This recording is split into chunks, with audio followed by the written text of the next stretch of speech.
So now we will discuss the second part of our alimentary canal, that is the esophagus. Pronunciation is esophagus. Esophagus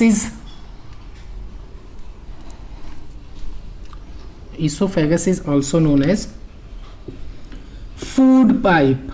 Okay beta, just note it down, food pipe.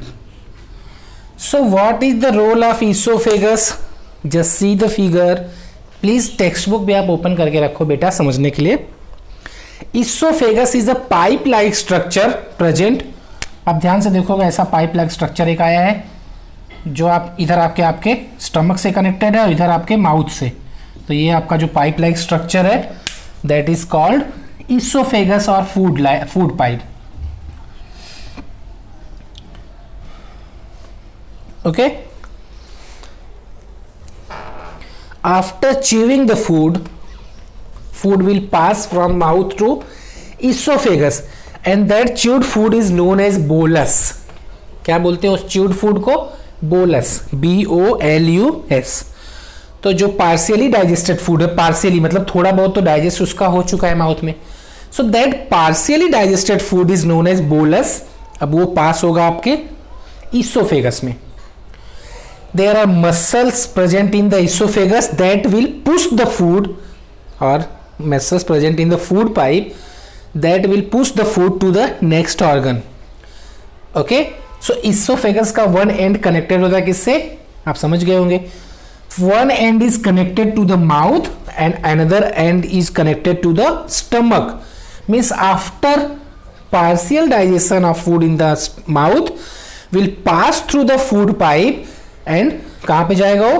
In the stomach. And movement of food from the through the esophagus is known as peristaltic movement. What it is known as? Peristaltic movement.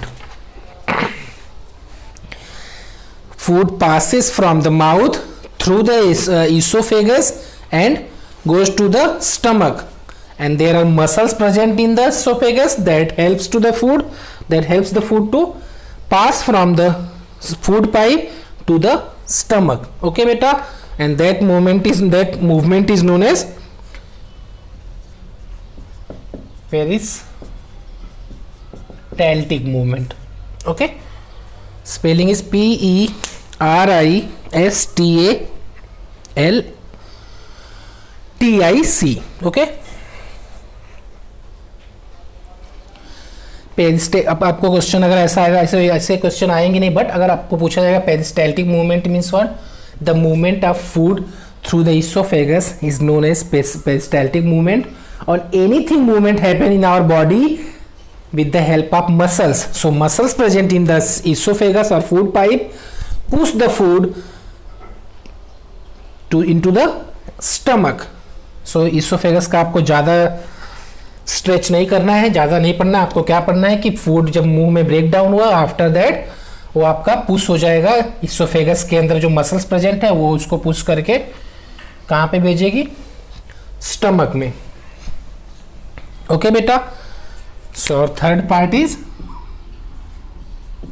Stomach. Okay, generally shape of stomach is like a alphabet U. Text book में topic है, उसको पढ़ना जरूर आप. Shape of stomach is generally in the U shape and there are 3 type of juices will secrete from the release होगा. कुछ juices होगा इसमें से. एक HCl means hydrochloric acid. Stomach will release hydrochloric acid and mucus. Okay beta, and one enzyme, one juice that is known as pepsin. ये सब आपको मैं रिटर्न में भी दूंगा बट नाम थोड़ा थोड़ा सा याद रखो. याद हुआ तो अच्छी बात है, अदरवाइज जस्ट बोल देने का gastric juice. So there are 3 liquid will secrete from the stomach और you can say that 3 type of juices will release from the stomach.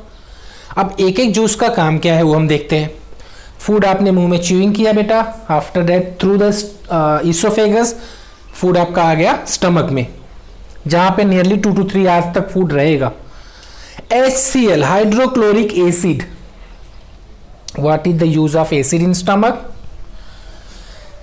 There are 2 use of acid. First, it makes the food, food को ये क्या करेगी? सबसे पहले bacteria present in the food is killed by the HCl।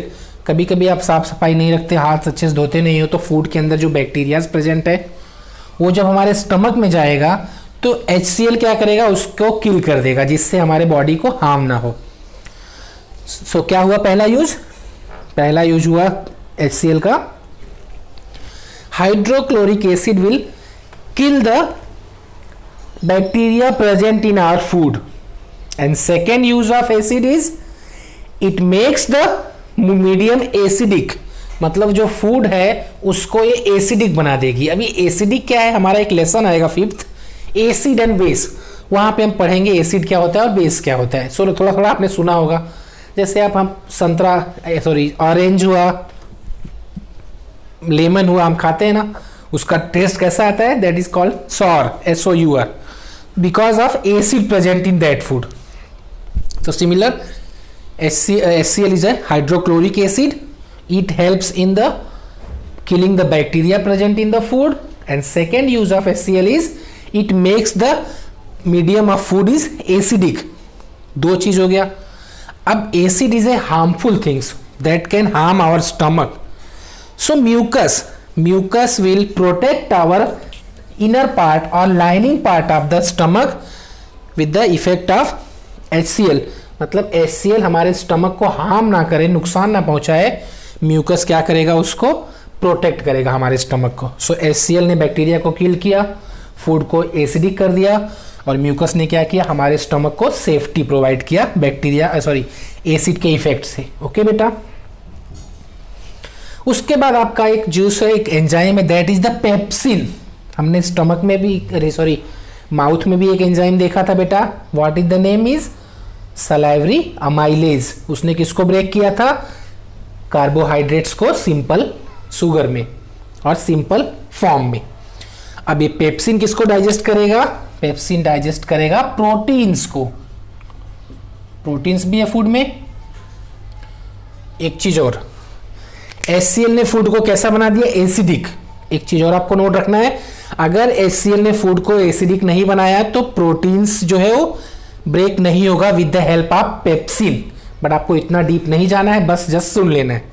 So HCl protects the our stomach from the effect of bacterias and make the food medium acidic of the food. Mucus protect the inner lining of the stomach, किससे? HCl से। And pepsin is enzyme is a liquid substance which is secreted by the living organism. So pepsin क्या करेगा? Proteins को simpler form में break कर देगा। Okay बेटा, सो proteins भी सिंपलर फॉर्म में ब्रेक डाउन हुआ, कहां पे? स्टमक में। कार्बोहाइड्रेट्स कहां पे सिंपलर फॉर्म में ब्रेक हुआ? माउथ में। तो ये स्टमक का रोल पढ़ लिया आपने।